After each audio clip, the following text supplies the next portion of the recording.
You don't exist. Your keystrokes do. Somewhere in a server room with no windows, a screen blinks awake. It waits for you. You were just a coder. Now you're something the government won't name. Level 1. The recruit. It starts with an email. No sender name. Just a puzzle. You solve it in 10 minutes. They were watching the whole time.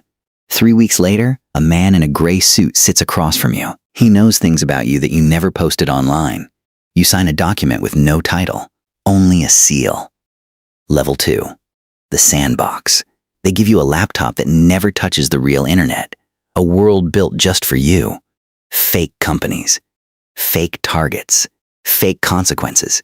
You break into a simulated bank in 4 hours. Your instructor doesn't smile. He just writes a number down. Then one day, the simulation stops feeling like one. Level 3. First live op. The target is a shell company registered in a country you've never visited. They don't tell you why. They tell you what time it opens and what time it closes. You find the opening in 19 minutes. Your hands don't shake, but your chest does.